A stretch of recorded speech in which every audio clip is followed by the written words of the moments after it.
welcome back to my channel. I am Linda and I'm a healer, a coach, and a facilitator. And in this channel, I bring you clarity about emotional intelligence and practical spirituality concepts and how you can use them in the day-to-day to create a more fulfilling and inspired life. Today we're going to talk about the topic of emotional trauma and physical illness and how they are linked together. I'm first going to give you a quick disclaimer, then we're going to talk a little bit about how these two things are linked, and then I'm going to give you some tips that I hope can help you determine what the emotional root cause is of your physical illness, and I will probably throw in some examples in there. But before we get started, I wanted to mention that I'm giving away a free copy of the ebook Tips for an Awakened Life. And this ebook contains tips as well as inspiring stories of a lot of different co-authors and their self-development and spiritual journey. And I'm actually one of the co-authors that is featured in the book. So if you are interested, you can subscribe. The best way to get it is to go ahead and subscribe to this channel. And then once you do that, you can go to my website, lunahealingcrystals.com/subscribe and subscribe to my website there. And I will then receive an email and I can reply to you with the link to the book. I will also include the details in the description boxes of this video. So first, a disclaimer. Please know I'm not a medical doctor or a mental health professional in any capacity. So any information that I give here in this video is not intended to as a substitute to professional help. It is really only intended for me to share with you what my experience has been in the hopes that it can help you in your journey.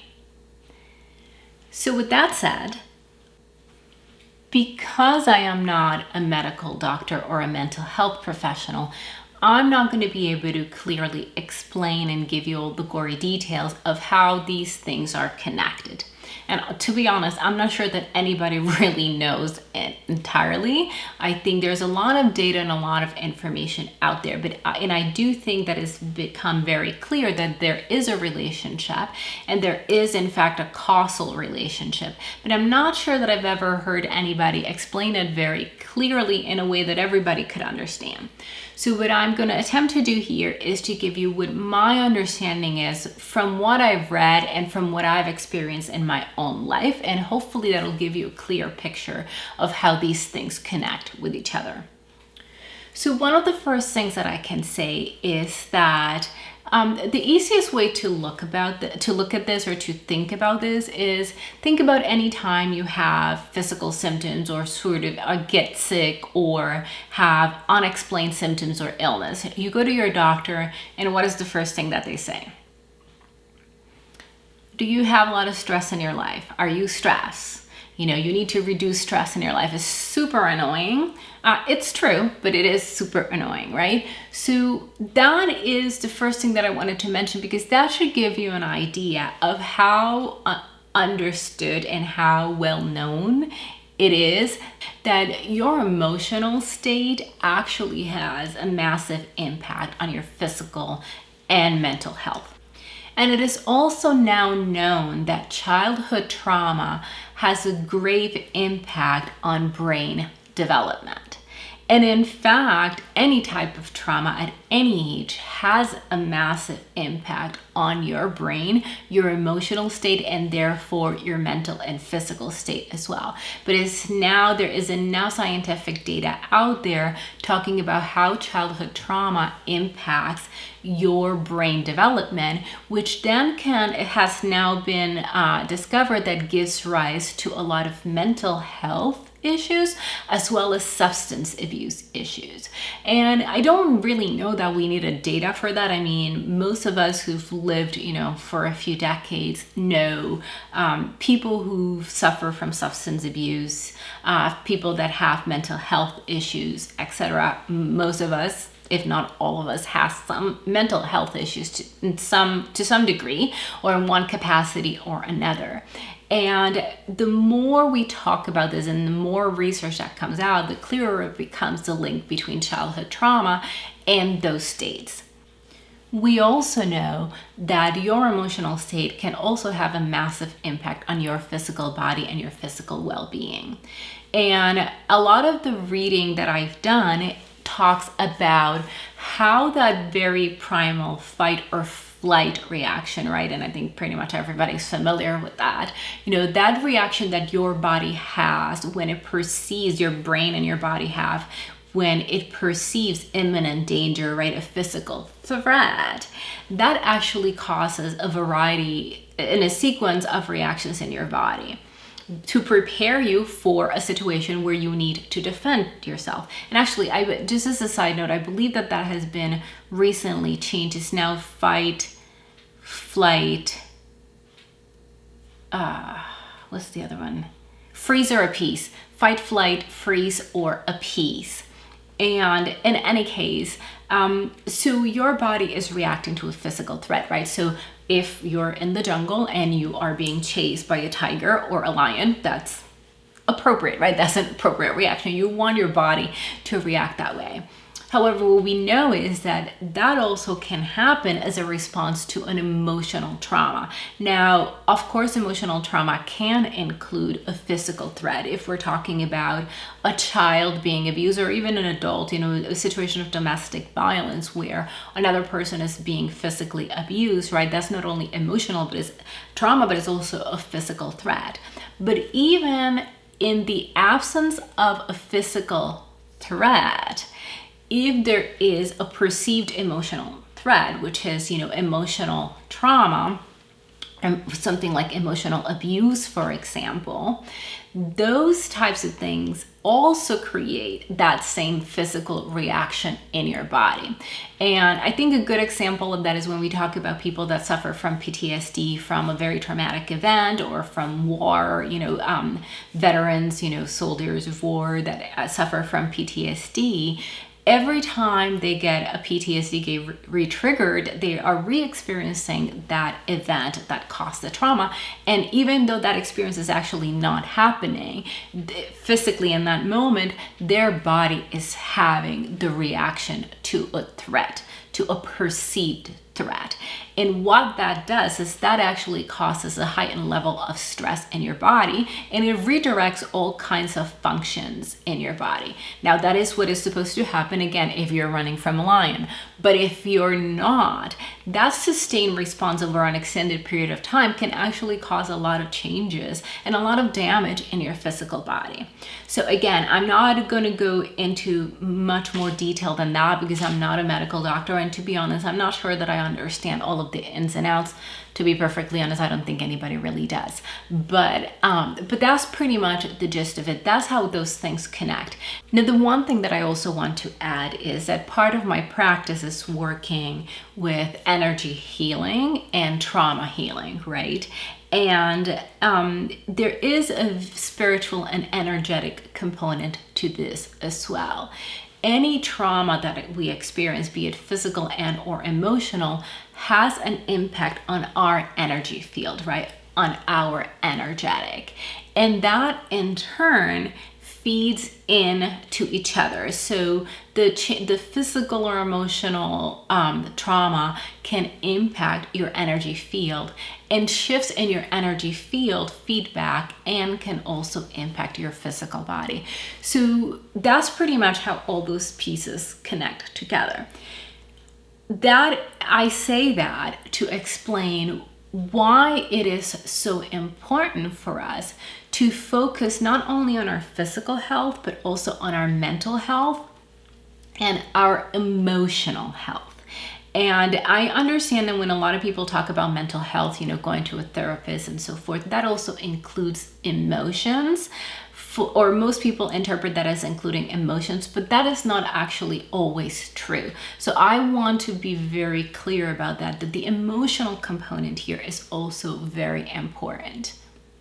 Because the purpose of this video is that we understand that healing has to take a holistic approach, and that when you have a physical illness, it is important, in my opinion, that you also look for the emotional component that can be, and oftentimes, in my opinion at least, is always the root cause of that physical illness. Contrary to what a lot of people think, a holistic approach actually works really, really well. Just addressing the illness from the physical, mental, emotional, and energetic aspects is actually a great approach, and all of those pieces, all of those components work really, really well together. The reason why I think this is important is because, as I said before, in my opinion, most physical and mental illness has an emotional or a trauma or an emotional root cause, meaning that there's a trauma attached to it. And what I have found in my own personal life, and what I do believe, is that if we focus only on the physical aspect, if we focus only on addressing the physical component of the illness, or the physical symptoms, I should say, of the illness, while we may address that permanently, that trauma is still in your body, is still in your cells, is still in your energetic field, is still in your emotional body, and it will find another way to manifest itself.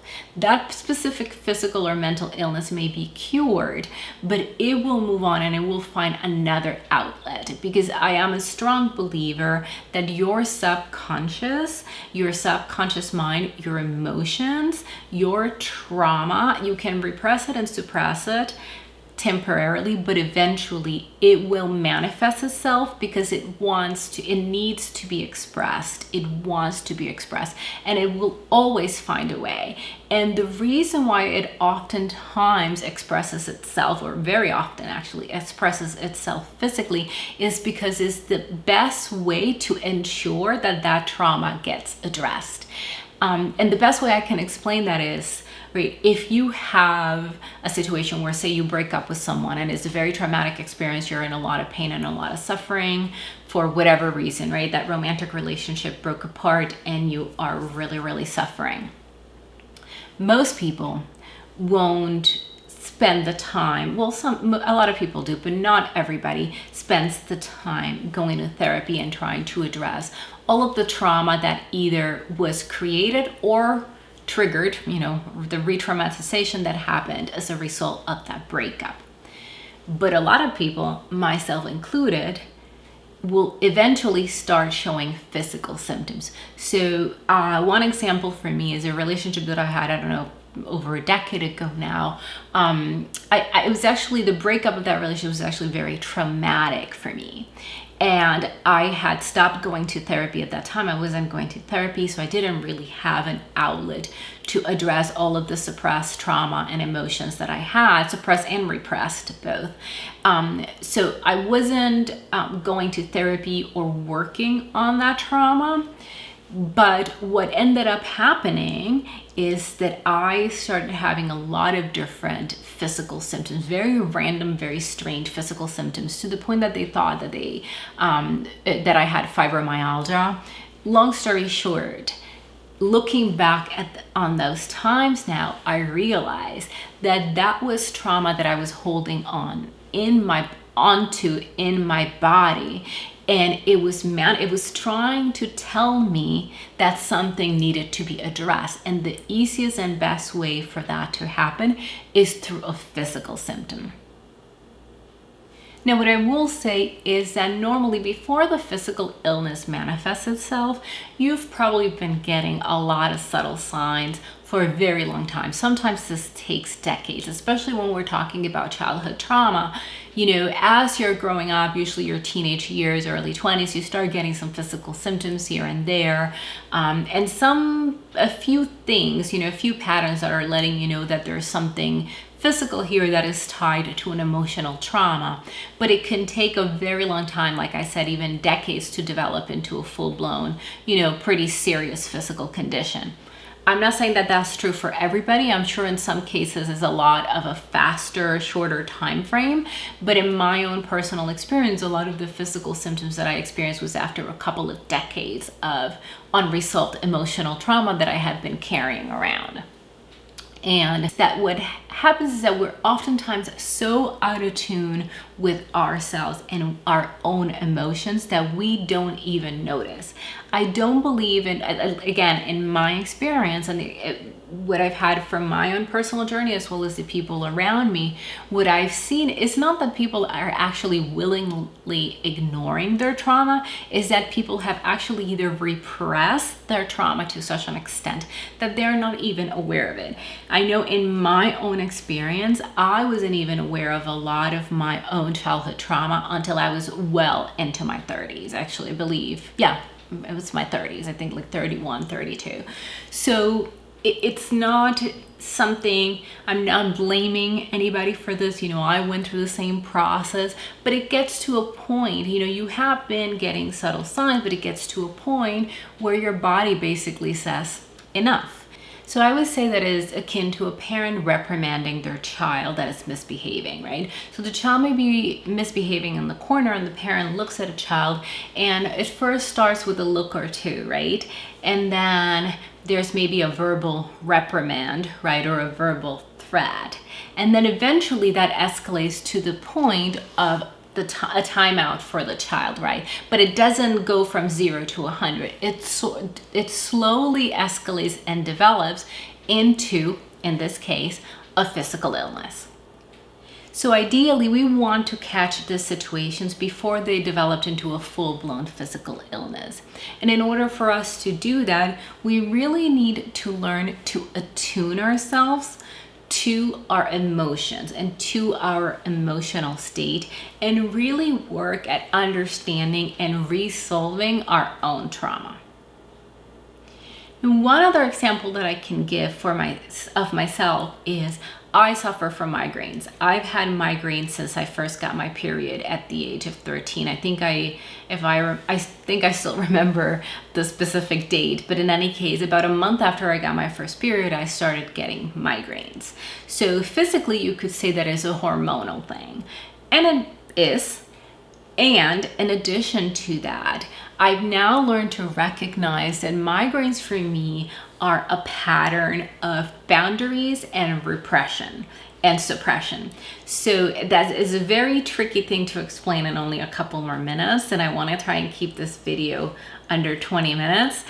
But for me, right now as an adult, I suffer migraines, or they manifest themselves oftentimes, and there could be physical reasons. You know, sometimes if I'm have a lot of exposure to like bright lights and things like that, that could obviously trigger a migraine, and that's more environmental. But when there's no environmental factors, normally if I get a migraine, it's because I am not respecting my own boundaries, and or I am suppressing or repressing a painful emotion. Now, I will get a little bit into how to help you be able to tell, but the easiest way that I found for me, and I've been doing this for a while, is that normally the feeling that I get in my body, like the tension that I get in my body when I have a migraine, has a particular way that it feels. And the way it feels to me is very reminiscent, or reminds me of how I feel in situations where I am holding on to something or repressing something or suppressing something. So it feels just very tight and very tense and very hard, like my muscles feel actually very, very hard. And that's usually for me the same way that I feel emotionally when I am trying to suppress or repress something. Now, this is something that I've come to after years and years of practice and years of doing this type of work, right? So for each person, it's going to be different. But what I do want to mention is a couple of books that I use in my journey and to do this work, and I still use them to this day, that I found really helpful. The first book, I don't think I have it because I have it in my iPad, but The first book that I use is Louise Hay's Heal Your Body. Now this is a really old book. I think it's from the 70s, 80s, maybe even 70s. And it actually has a description of a variety of different physical illness and physical symptoms and what the emotional root cause of those are, and some affirmations you can use to counteract that effect. That is the first book that I used in my journey, and I found it invaluable. That's when I started getting into looking at what the emotional component of my physical symptoms were, and it's a short book, it's concise, it's clear. I found it incredibly helpful. Now, the second book that I also use is called Metaphysical Anatomy. Jesus, volume 1 is really heavy. It's like, I don't know if you can tell. Yeah, it's like a Bible. It's huge. And this is by Evette Rose. And this book, as you can tell, is huge. It has a lot more information. I think it was released like maybe 3 or 4 years ago. So I think like maybe 2017, somewhere around there, give or take a couple of years. And because of that, it contains a lot more information, right? It has a lot more newer illnesses, as well as a lot more information. It goes into a little bit more detail than the other book. They're both excellent. If you can buy both, I would recommend that you do, because Louise Hay's is simple and is a good starter book, and then this can give you more detail. I will include the affiliate links for you to buy these books on Amazon, and I will include those in the description box for this video. Above all, I want to make sure that what I convey in this video is that you can get all the help you need from the books, etc. But ideally, you'll get to a point where you will be trusting your own intuition as to what the root cause, the emotional root cause of your physical illness is. Now, I hope this was very helpful. I would love to hear from you. What different ideas do you have? Have you ever heard about the fact that your physical illnesses can be caused by emotional trauma? And if so, what are some ideas you have of symptoms that you have that may be caused by childhood trauma that you are aware of? I would love to hear what you have to say in the comments. And as always, thank you for your attention, and until next time, namaste.